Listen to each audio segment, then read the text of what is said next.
Welcome, ladies and gentlemen, to a new edition of the Daily Debate. In tonight's show, we're going to be focusing on the upcoming visit of President Abdel Fattah el-Sisi to Uganda. Now, the Ugandan President Yoweri Museveni will be hosting the Nile Basin Summit that will be held for the first time, actually, since 2010. Such summit was held. Now, also, Foreign Minister Sameh Shoukry travelled to Uganda to as part of the preparatory meetings for the upcoming summit. And joining us here in the studio to shed more light on this issue is Dr. Mohammed Abdul Halim, the political analyst. Dr. Abdul Halim, thank you very much for joining us this evening. Ladies and gentlemen, before we start our discussion, let's check out this report regarding Foreign Minister Sameh Shoukry travelling to Uganda, part of the Egyptian delegation, participating in the preparatory meetings for the upcoming Nile Basin Summit that will be taking place there, and we'll be right back.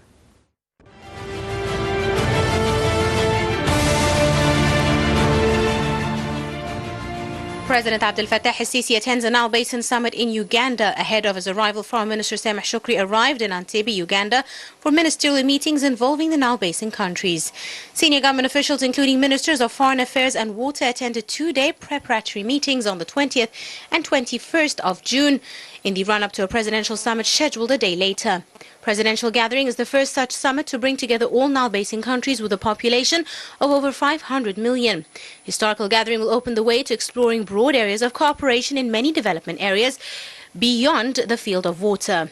Foreign Ministry spokesman Ahmed Abu Zaid said during this week's meeting that Egypt aims to work towards bringing the views and positions on the Nile water closer by focusing on prospects for cooperation and achieving common goals, as well as expanding the scope of cooperation to include cultural and security cooperation as well as political coordination.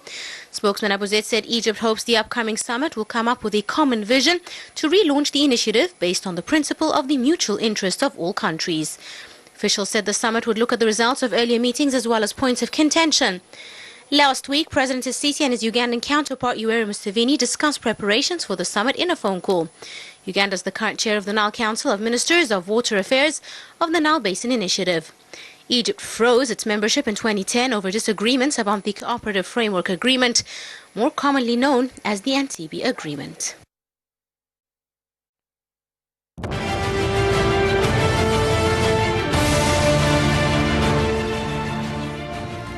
Welcome back, ladies and gentlemen. Starting off our discussion right away. Dr. Abdul Halim, now, the first summit to be held of this nature, the Nile Basin countries, since 2010, when Egypt froze its activities over the disagreement regarding the Entebbe Agreement. Now, can you explain the reasons really of this disagreement and this summit not taking place for 7 years now? Yeah, rightly so. The fact that the relations between Egypt on the one hand and Uganda on the other was very much frozen and came to a very much strained status for quite more than 7 years ago.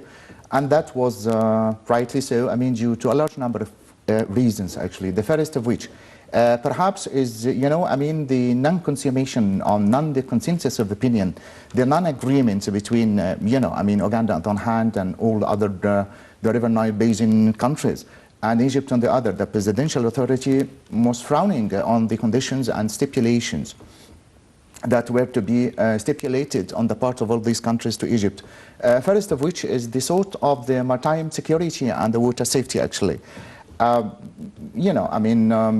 presidential authority is very much cautious and very much aware of the fact that under no circumstances, actually, the allotted amount of water to be distributed, actually, on a yearly basis to Egyptian territory should be denied in any conceivable respect. That's why, actually, the relationship was frozen since 2010.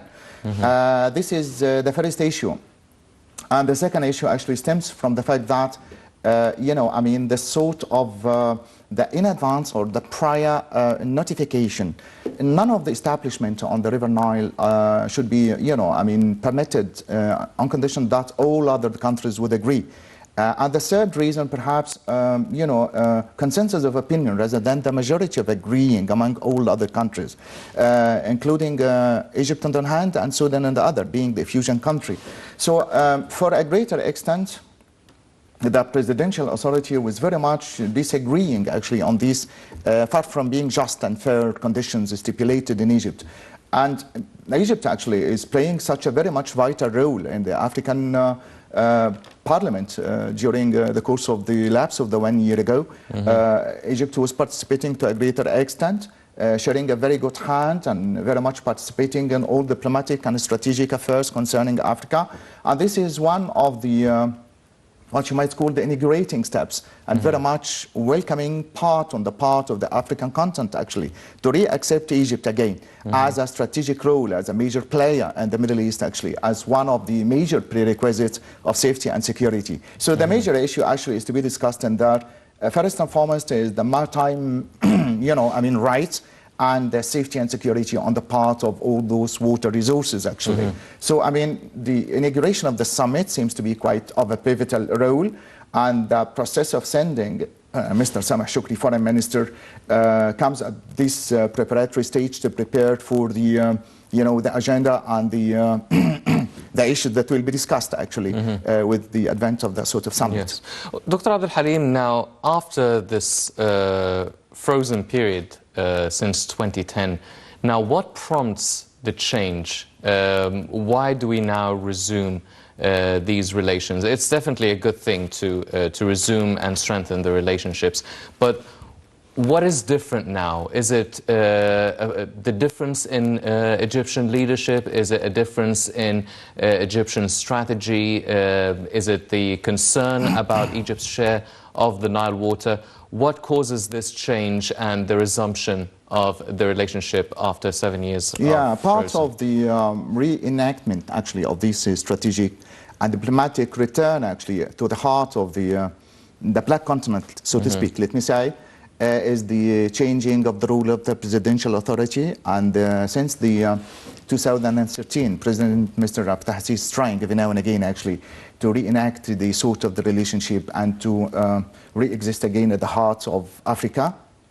And that Egypt, for some reason or another, will restart its own prime of place, the sort of the place that it did occupy for quite a long period of time. This is on one hand. On another, actually, the problematic situation actually of the Renaissance Dam seems to be one of the pivotal points that should be discussed on a large scale, particularly as I've just mentioned that under no circumstances Egypt will be retracting or retreating from its own semper right to get its allocated amount on a yearly basis. This is at one stage. At another, actually, the new American administration, particularly, with the coming of Donald Trump, under no circumstances would represent the fact that it's by no means that the role that is to be played by the Egyptian authority is such a pivotal one indeed and very much crucial at this particular stage, not only in the Middle East, but the heart of Africa.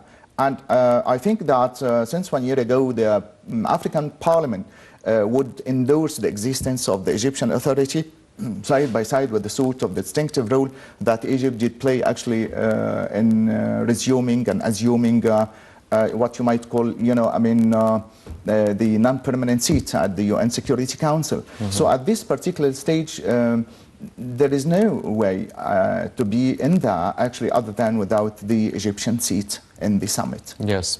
Dr. Abdul Halim, now, away from the Nile, the Egypt's share of the Nile water and the Renaissance Dam, the summit, there will be other topics that should be discussed. What other topics do you think Egypt has to discuss with the Nile Basin countries apart from the Ethiopian on the diplomatic actually level, there is a large number actually of agreements between the Ugandan type and the Egyptian authority, for mutual free trades on the one hand, and there is also another treatments about what you might call the gas companies actually to be re-exchanged and reinstating experts on both sides. Among the other pivotal points that are to be discussed actually is the safety and security of the Libyan borderlines. particularly, I mean, the adjacent borders that are very much, near to the eastern and the eastern part of Libya, on the part of Chad, Mali, Niger, and all these countries, the source of criminal acts and the source of terrorist actions in the meantime. That's why once the problematic situation of terrorist actions will be settled and sorted on the part of all these countries, including Uganda, and the midway between all these and that, I think that the borderlines of Libya will be in like manner very much safe. And in like manner, actually, in no other means, that is the Egyptian borderlines as well. Dr. Abdel Halim, as you've mentioned now, Egypt is going into that summit after a lot of political developments that took place. We've seen the president participating in the summit with Donald Trump and the Saudi king as well. We've seen quite recently, the president participating in the German African Economic Summit. We've seen the stand that was taken against Qatar. Do you feel that now Egypt is walking into this summit and discussing all these files, including the Ethiopian Renaissance Dam and the Nile water file? Do you see it as now Egypt is stepping into that summit with a different political weight? Of course, difficult stance, in much the same way that it is going to enter into the political game with new political views and new political stances and diplomatic issues, actually, and agendas to be discussed, actually.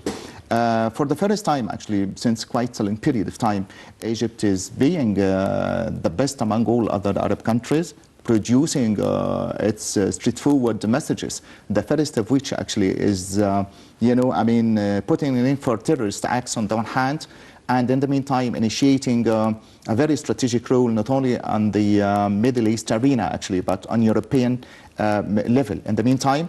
And I think the American administration is playing such a pivotal role, actually, in pushing forward every now and again the strategic importance of Egypt as a strategic player in the Middle East, actually, consummating all, the lost chances, actually, that were lost during the previous presidential reign. The sort of the period in which Egypt would come to a standstill, motionless and standstill, actually, during the period of previous reign, in which all these attempts of diplomatic interferences and mediations on the part of Egypt were coming into a halt, to a certain degree of a stoppage, actually. That's why it's a new period in which all the inaugurations of all diplomatic relations, as being represented by the advent of Mr. Sameh Shoukry yesterday, actually, to Kampala, will be changing the whole map of the road, not only for Egypt, as I've just mentioned, as a very strategic player and very much safeguarding safety and security of peace and security in the Middle East, but also in the meantime, actually, for all the Middle East. Yes.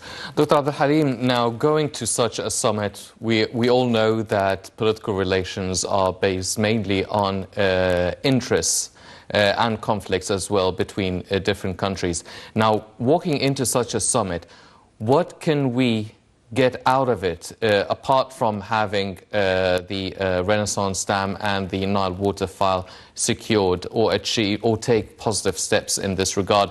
What else are we aiming to achieve, and what can we offer to countries such as Uganda and the rest of the Nile Basin countries? What do we have to bargain with and use in such a summit? Apart from actually the maritime security and the water safety and the importance of getting our own allocated amounts of water, actually, there is one fundamental fact, which is the cultural beliefs and the strategic notions, actually, to reenact it again. That's why I think that Mr. Sameh Shoukry yesterday did hold what you might call a very interesting meeting with Sir Magdi Jacob, the very much famous heart surgeon, cardiologist, just by way of expanding the sort of the charitable works that were to be assumed, actually, not only at the River Nile basin countries, but actually for Uganda, for Sudan, for a large number of African countries, actually. A large number of cardiac and heart surgeons were to be consummated with a great deal of success for free. on the part of Sir Magdi Jacob, that distinctive authority, actually, and one of the most eminent heart surgeons, actually, not only in the Middle East, but actually in the whole Europe. And much of the same way that the role that is to be played with such a great deal of diplomatic and very much, helping factor on the part of Sir Magdi Jacob will, in somehow or another, will ease the tussles and will pacify the problematic situations in much the same way that I think it will bring together notions of interest. And it's a sign of goodwill on the part of our own presidential authority that it's not only actually a matter of give and take interests, actually. It's not very much based on materialistic needs. It's not very much depending every now and again on what you might call getting simple rights in turns for some rights to be given actually to Uganda and other countries, but also that there are cultural beliefs, that there are very much spiritual ties and very much charitable details that are connecting Egypt at the center of all modern technological aspects, as the center of medicine, as the central part of African dark heart, actually, to be whitened on a large scale by all these charitable works on the part of Sir Magdi Jacob. Yes, actually. Definitely.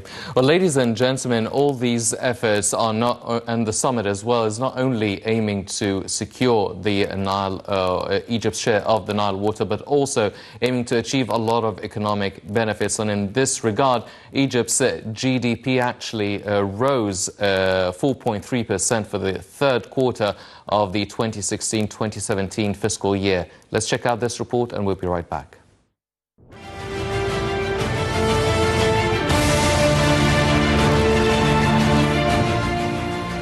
Planning Minister Hela Said said Egypt's GDP grew 4.3% in the third quarter of 2016-17 fiscal year compared with the same period the previous year, predicting a growth of 4% by year end. The climb is a result of growth in several industries, including communication, tourism and manufacturing. Minister said the balance of payments achieved an overall surplus of $11 billion in the first 9 months of the fiscal year, which ends this month. She added the budget deficit for the first 9 months dipped 8.4% from 9.4%. Central Bank report showed that tourism revenues jumped in the third quarter by 128.3% to $1.3 billion from $550 million a year earlier. Appetite for exports has increased since the country's floated its currency as part of economic reforms agreed with the IMF. Since the flotation, Egypt has seen the value of its currency decline. By half, the inflation reached record highs. Egypt's current account deficit narrowed by 37.7% to $3.5 billion in the third quarter, boosted by last November's decision to float the Egyptian pound. Remittances from Egypt abroad increased 10.9% in the January-March quarter to $4.62 billion from $4.17 billion in the same period. Oil exports rose 58.8%, whilst non-oil exports rose by 19.9%.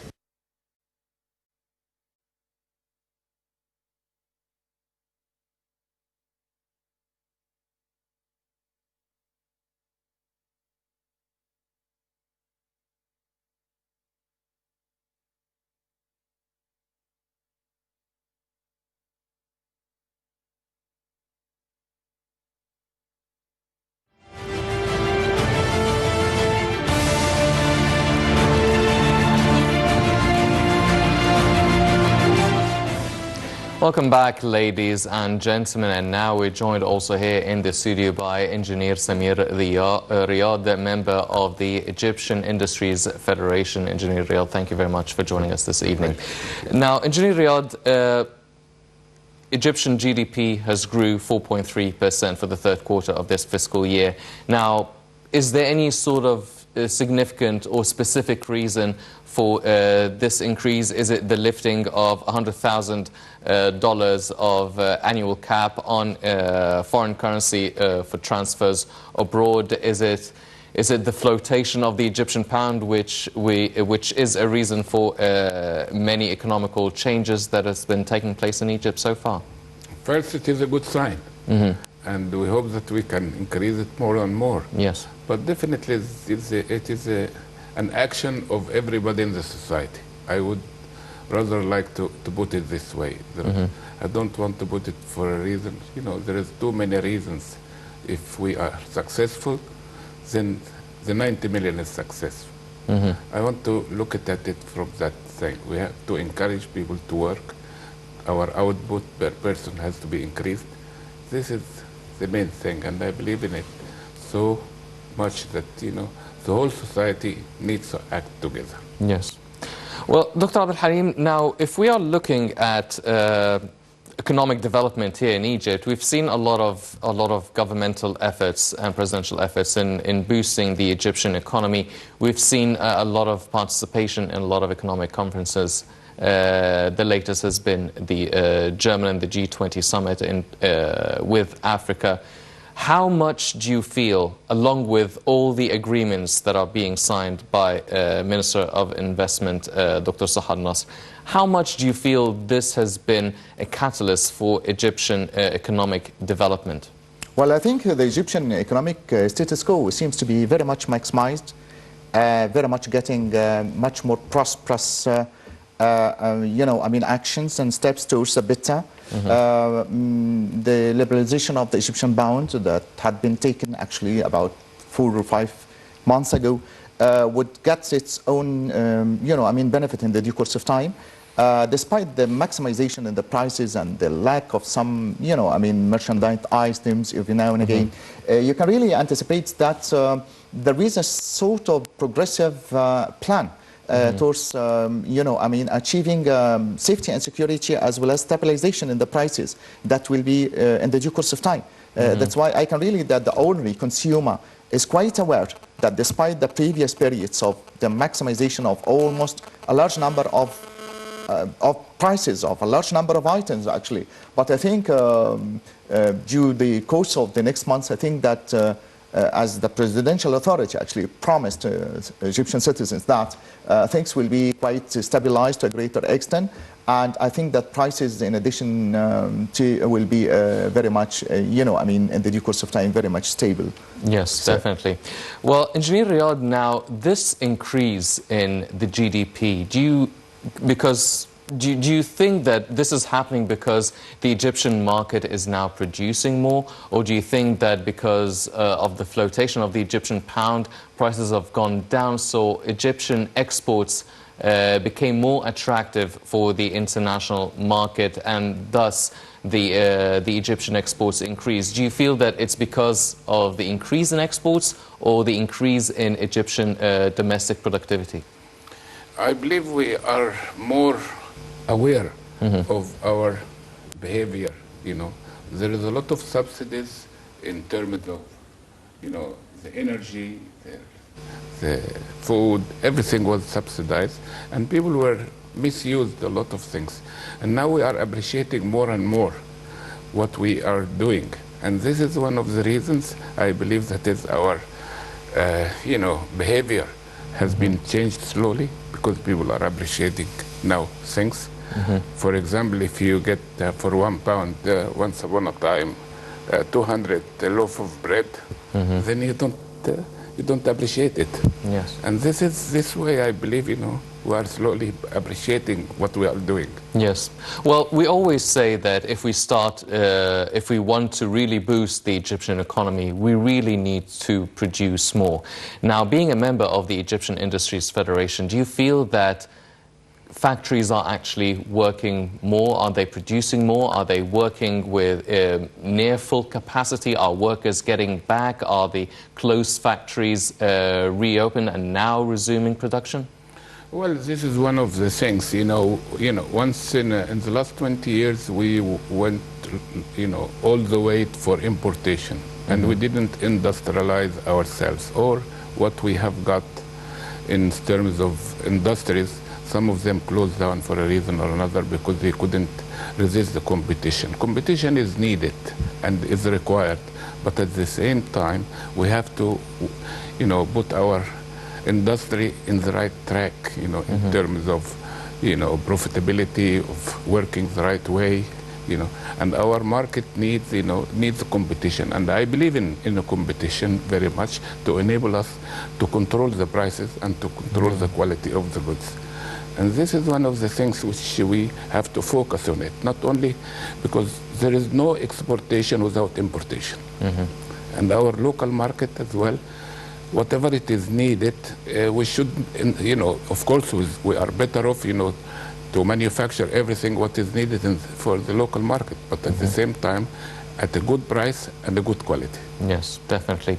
Now, Dr. Abdul Halim, looking at all the efforts that have been exerted by the government in terms of strengthening its economic relations, whether with the international community in Asia, in Europe, but also mainly with the African continent, how much do you feel has been achieved in actually maximizing economically on the Egyptian-African relations, and what should we expect after the participation in the German-African Economic Summit and the summit that will be taking place in Uganda between the Nile Basin countries? Yeah, right. The economic summit in Germany, side by side with the upcoming one in Uganda, would give us, you know, I mean, a clear testimony to the fact that there is one major step that is to be taken, actually, a bit forward, taking actually the interests of the people into a very much prosperous future.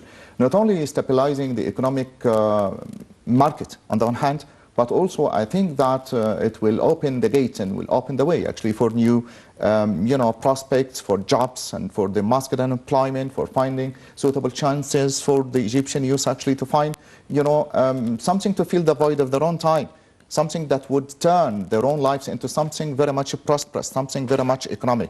So all these summits and all these economic relations and all these, you know, I mean, international communications on the part of the presidential authority, side by side with the ministers actually, will be in somehow or another very much helping to bring the problematic situations and economic tussles actually of the Egyptian people to a zero point. This is on one hand.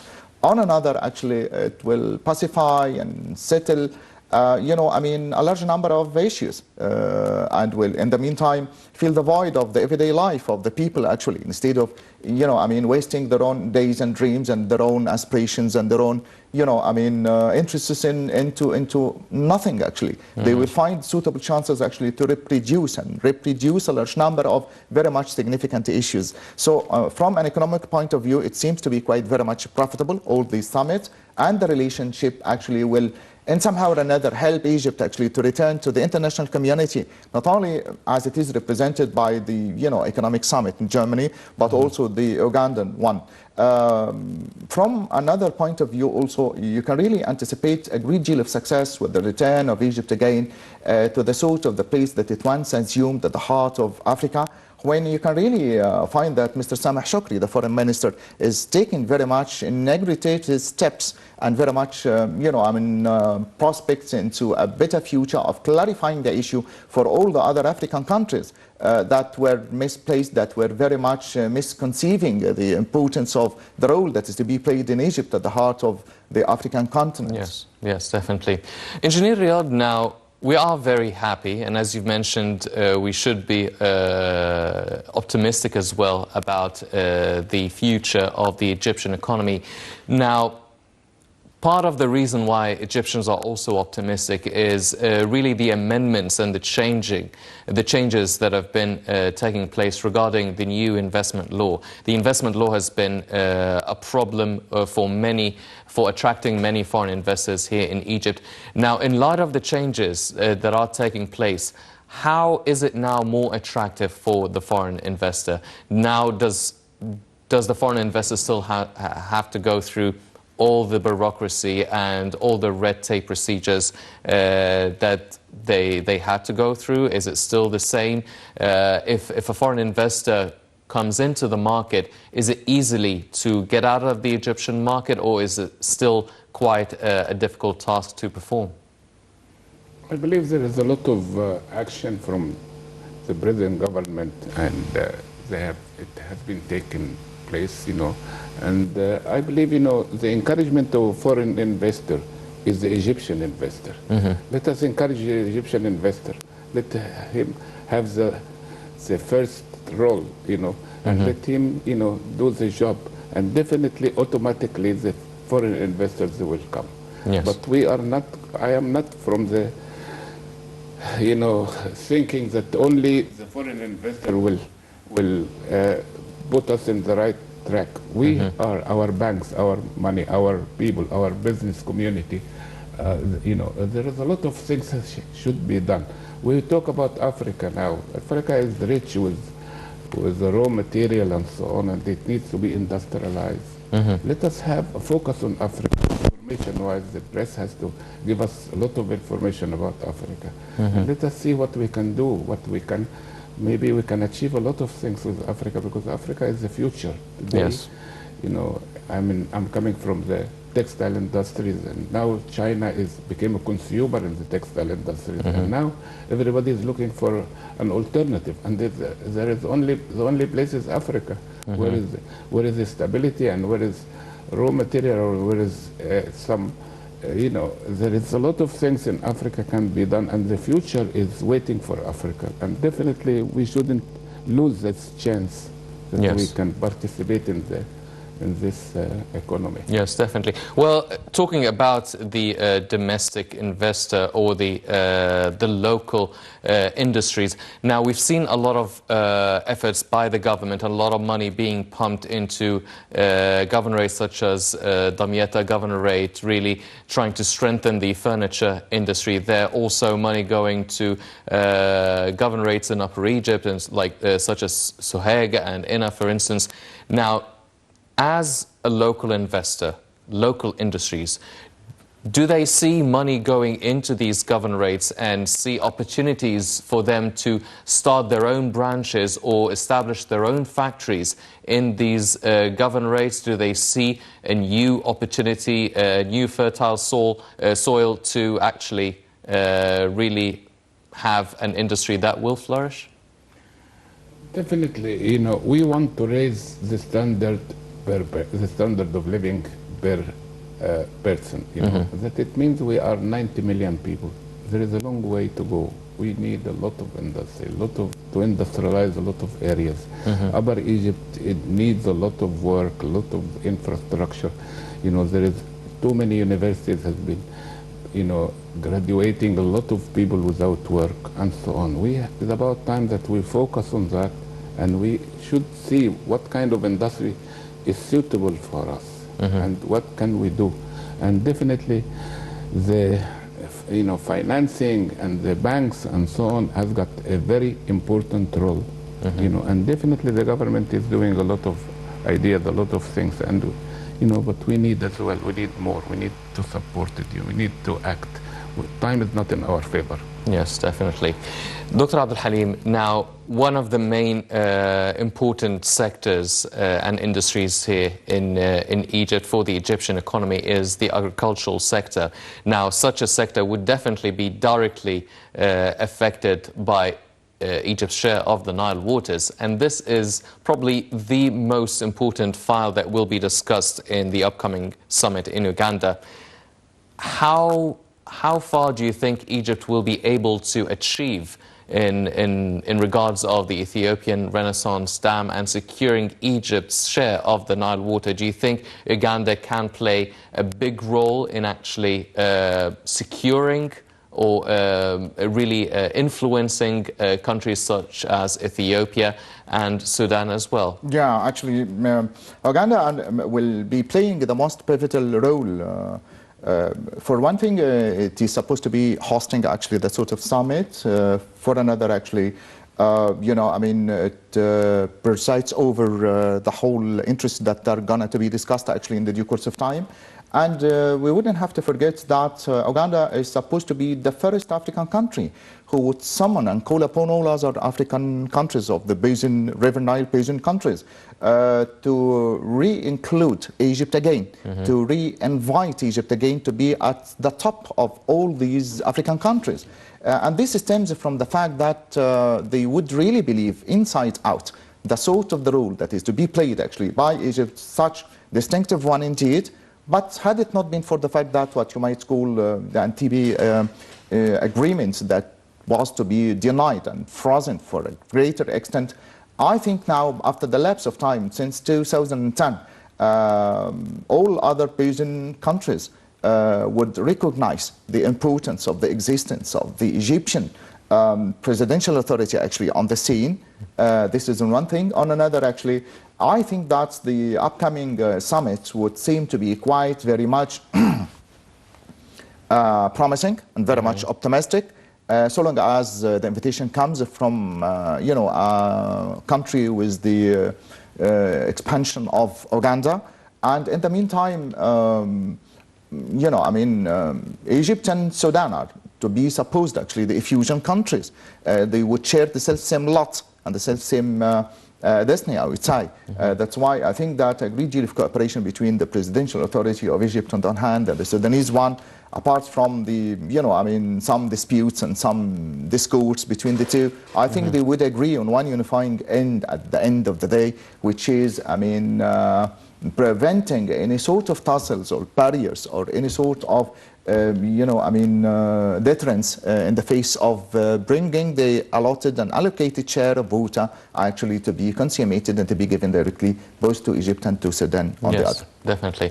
Engineer Riyad, now speaking of the agricultural sector, do you feel that the government or the Ministry of Irrigation and Water Resources or the Ministry of Agriculture, do you feel that they are doing the most they can in at least securing some sort of a plan B if just in case the Egypt is unsuccessful or faces a lot of problems in securing its share of the Nile water? I don't think there is any replacement for the Nile water, for the time being at least, But the Nile water is, Egypt is, its life depends on the Nile water.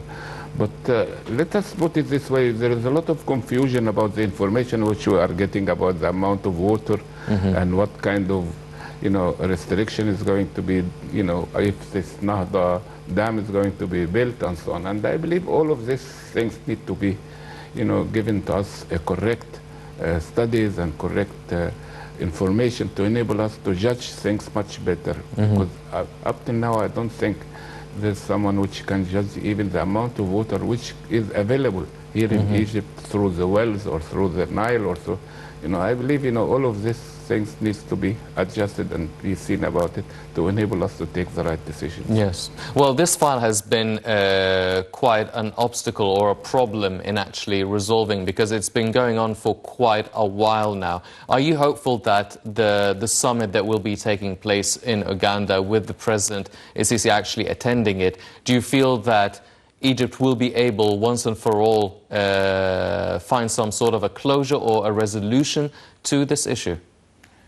Well, I hope so, and I'm firm believer that, God always with us here and will not let us, go down. And definitely, because nobody can afford to lose the Nile or to lose the water and to minimize the amount of water which we need it here. This is a subject which I believe is very difficult to even think about it. Yes, definitely. Dr. Abdul Halim, now, talking about the Egyptian economy, we are witnessing day by day a lot of economic agreements being signed by Minister Dr. Sahar Nasr, really securing a lot of potential trade cooperation and developmental projects being implemented between Egypt and a lot of different countries. How much do you feel this will be helping the Egyptian economy right now? And do you feel that maybe at some point we will have to pay back all the debts with the interest rates to all the other countries that we are actually receiving money or cooperating economically with? The fact that Minister Sahar Nasr, the Minister of International Cooperation, actually, is doing a great deal of steps and very much successful efforts, actually, on each single individual day. She's traveling here, there, and everywhere, producing agreements and conferences and attending meetings, actually, all of which would give us the impression at the end of the day that there is a great deal of effort that's to be paid on the part of that very much successful minister, actually, to try to fill the gap and to bridge the gap, actually, between the high interest rates and, in the meantime, finding suitable chances, actually, for work, paying the debts, and in the meantime securing other alternatives actually, just by way of maximizing, what you might call the rationalization of the individual demona of the Egyptian citizen actually. And instead of those luxurious aspects, this is one of her own callings actually a couple of weeks ago, and instead of getting acquainted with all these luxurious aspects and bringing all those very much expensive items from abroad with foreign currency, that sort of foreign currency, no matter it may be, dollar or any other sort of hard currency, it should be saved for the most eminent and the most economic target that will be reached at the end of the day, just by saving the individual daily needs actually of the simple, mediocre Egyptian citizen actually. Yes, definitely. Well, Engineer Riyad, a lot of people are actually looking at these agreements being signed by Dr. Sahan Nasr, and they're not just looking at it in terms of economic benefits coming to the country, but also they look at it in terms of technological benefits, participating or cooperating with a lot of countries such as Germany and Russia and Japan and China, getting the know-how and these technologies to Egypt. Do you feel that the Egyptian industries, the local Egyptian industries and the local factories, do you think that they will be able to maximize on these technologies and the know-how coming to Egypt? Definitely, this is a plus point, but everything it needs time, and definitely, all what we are going to do with those things, it depends now on how we are going to adopt those systems and those, privileges which we can, reflect on our industry and our output and all of these things. Definitely, this is step one. And it needs more steps afterwards to enable us to reach what we want. Yes. Well, how long should we actually wait? Because we always hear about countries that totally transform their economies in 20 years or 40 years.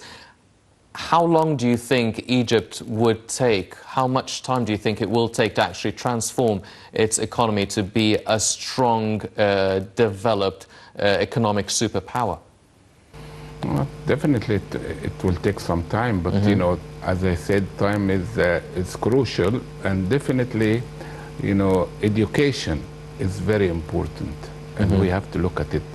We have to look at it from different angles. The specialization, the schools, the industry needs calibers, and and these calibers, where shall we get it from? We have to modify our system. We have to get people to be and to be, and to be educated, to enable us to do and to tackle the problems which we have it in the industry. If we want to industrialize an area, we want to know where we can get the specialized people from. If we don't have the schools and the education systems, let us adopt education system from abroad, and we don't want to invent things. Yes, because this is definitely a crucial thing. And everybody is going to the universities and graduate from the universities. This has to be stopped, because it's in every province today we have got a university with thousands of people which is graduate, and they need a desk, and we need people to work. Yes, definitely. Dr. Abdel Halim, now Egypt is definitely developing its political relations and its political status, whether in the Middle East region or the international community as well. And we see the difference by the week. Do you feel that, or how would you compare the political developments taking place in Egypt compared to the economic developments? Do you feel that we are developing economically as fast as we are politically? Do you feel that the government is investing in its infrastructure as much as it is in the political status? Do you feel, because we can see a lot of developments taking place in the energy sector, renewable energy, but what about the health sector? What about the educational sector, as Engineer Riyad mentioned? Yeah, actually, I would really endorse what Mr. Riyad said, that education seems to be quite very much playing a very distinctive role actually in the progressive aspects and the developing of all the aims and all the educational aspects that will be developed and somehow or another will be, directly or straightforwardly influencing the political dimension. In much the same way that the political dimension actually is very much coordinated and very much deeply tied to and very much connected with the economic stability. Once the political authority is very much stable here, there and everywhere, and almost every territorial inch in Egypt, you can really find some sort of stabilization actually within the economic system. Much the same way that the educational system also, once it seems to be quite very much profitable, very much progressive, very much keeping in line actually with the highest standards of the other educational and modern educational systems of Europe and of the United States of America. You can really adapt what is to be adapted in there into the inside in here, and both of each will give us the impression that through education, through stability in the political system, will in somehow or another deeply influencing actually the maximization of the economic standard of almost each single individual citizen. Yes, definitely. Engineer Riyad, now very interesting statistics came out. Now, the tourism revenue, the tourism industry recorded revenues that went up by 128.3% compared to the same period last year, which is about $1.3 billion this year compared to 550 million last year. Now, we understand the tourism industry is definitely a cornerstone for the Egyptian economy and a very important source of foreign currency coming to Egypt. How much of an improvement or development took place in the tourism sector here in Egypt? Do you feel it? Well, not really, but let us talk about 5 years ago. Yes. There was about 13 billion or 14 billion. Yes. Okay, let us reach it. And then, then we cannot compare last year with this year, and then we talk about 128%. This is not good. Yes. Even to talk about it in this term. But what we are targeting, we are a country which possesses a lot of potential for tourists. Let us explode it. And thank God, we have got stability to a great extent. And, but we need some more effort, And I believe, the traffic in Cairo should be seen about it. Yes, definitely. I am not in favor of, 94% of our land is desert and we are ignoring it. It's about time that we have to look at it from this. No more building in the Nile Valley. Yes, definitely. Dr. Abdul Halim, now speaking of the transportation and the traffic system here in Egypt, there's a lot of talk about the subsidies over petrol and gas really being lifted. The prices will increase. How much of these measures will affect the Egyptian citizen and in turn the Egyptian economy? Of course, to be enacted is to be raised actually during the course of the next months. It will have such a very much straightforward and very much dire impact on the normal, mediocre Egyptian citizen. But I wouldn't say that there isn't any sort of change in the prices of fuel in the due course of time. I think that, things will remain as they really are. Prices, I think, wouldn't in any conceivable respect be maximized. But I think that the problem of transportation is one of the highest problematic situations that we really face on a daily basis actually here in Egypt. I think that we really need enforcement of law. We need, very much restricted laws actually to be enacted just by way of minimizing the road accidents on the one side and on the other rationalizing the behavior and attitudes of the drivers, of the chauffeurs, just by way of keeping in law and very much safeguarding actually the lights and, the regulations and the regularities of the codes of the laws actually, I would say, of traffic. That's why apart from the prices, apart from the change in the prices of the fuel or the oil, apart from, all these, apparent gestures of chaos on a daily basis on the Egyptian streets, we need enforcement of law. Yes. We need, stabilization actually within the field of the codes of honor and the ethical values to be reenacted again. But apart from this and that, I think that law would seem to be the master, actually, of almost all the things that will direct and straightforward, actually, the daily attitudes of the Egyptian chauffeurs and drivers into the right path, into the even road. Definitely. Engineer Riyadh, one final question because we're running out of time. Now, we are expecting these subsidies to be lifted, which in turn will increase prices of the commodities, which will in turn be some sort of a burden on the Egyptian citizen. Now, it can really help the Egyptian GDP, and it can narrow down the fiscal budget deficit. However, it can be of a burden on the Egyptian citizen. How do you balance things out? Definitely it has got its advantage and disadvantage. But again, as I said, lifting the subsidies, it could, make the individual appreciate a lot of things, and then then he will not misuse a lot of these opportunities which the government is used to give it to him. And now, I believe, that people have to work. People, yes.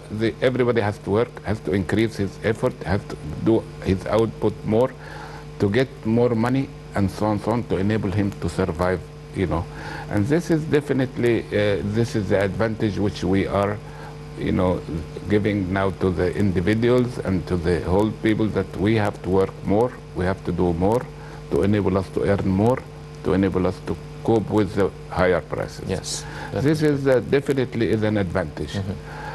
But of course, it has to go gradually, that people get used to this and so on, And definitely, I'm in favor of lifting the subsidies. I'll be honest with you, because I believe, there is a lot of things which people are underestimating, and they are not using everything in the right way. Yes. Well, ladies and gentlemen, definitely a lot of economic developments and political developments are taking place by the day. We're going to be following up on the latest developments in regarding the Uganda summit, the Nile Basin countries summit that will be taking place there, and in turn see the results, whether in the Egypt's Nile share of Nile's water share, and also the economic agreements that will be signed as well. Unfortunately, that's all the time we have for this edition of the Daily Debate. But before we go, I'd like to thank our very distinguished guest, Dr. Mohammed Abdul Halim, the political analyst. I'd also like to thank very much our distinguished guest, Engineer Samir Riyadh, member of the Egyptian Industries Federation. Gentlemen, thank you very much for joining us this evening. Ladies and gentlemen, please stay tuned for more coming up on Nile International. I'm Henny Saif. Thank you for joining us.